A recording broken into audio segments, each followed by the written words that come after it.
Today we're going to talk about La Toussaint.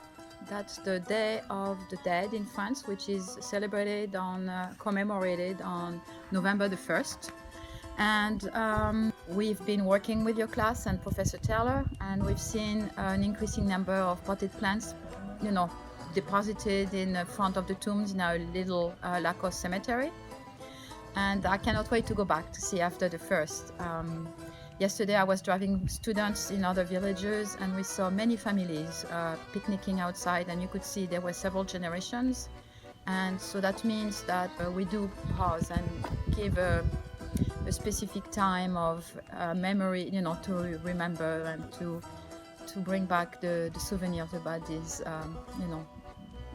family members. One of the classes that we had this quarter here in Lacoste is on cemetery preservation.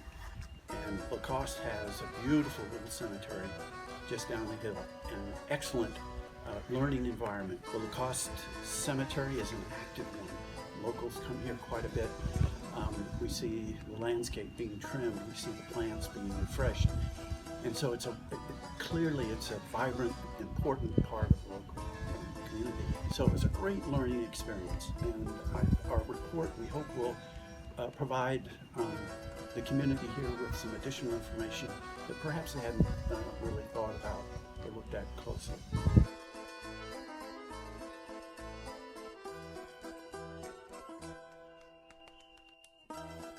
So I was in charge of the documentation for our project in the Lacoste Cemetery, and as documentation comes for preservationists, before we can do any work on an area, conservation-based, doing any restorations or anything of that sort, we have to make sure that we have all of the information and everything that we're doing documented. So in the future, when someone comes back and says, I need to do work on this or anything of that sort, they can consult what's been documented already. In time, many of these names may wear away, many of these tombs may deteriorate, but at this point in 2017, we'll be able to see that this is how the conditions were, and these are all the names that we're able to gather, and this will help, hopefully, preservationists in the future. And I think the biggest thing about documentation in preservation is the fact that as preservationists, we realize we won't be able to preserve something forever. It's inevitable. Everything deteriorates with time. We took field measurements in the cemetery and put them into computer-aided design software to better communicate visually the current conditions of the cemetery. So for this process, everyone on the team took tape measures, and we measured the dimensions of each marker in the cemetery as well as each tomb. And through this process and through the documentation done by our other teammates, we were able to take all of the written documentation on each marker, all the names and birth dates and death dates, all of that kind of information, and actually start to represent it visually. Knowing what we wanted to present left me with starting the visual process. Sketching from photographs, I drew each type and symbol. Once drawn, I would scan and piece the renderings together in Photoshop, creating 2 5x1 artworks ready for display. Not only will this give us a physical representation of a cemetery, but will also allow us to have scanned versions to add to our digital documentation.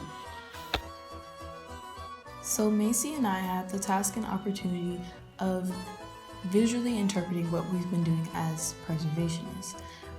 The preservation world is a very broad area, and vocabulary tends to get confusing on both sides. So us being able to visually interpret through this form gave us the opportunity to make sure that everything that we're doing is being translated on a way that everyone will understand. Through this, we were able to level the playing field, and we were able to build bridges between preservationists and non-preservationists, and a bridge between preservationists and the surrounding community.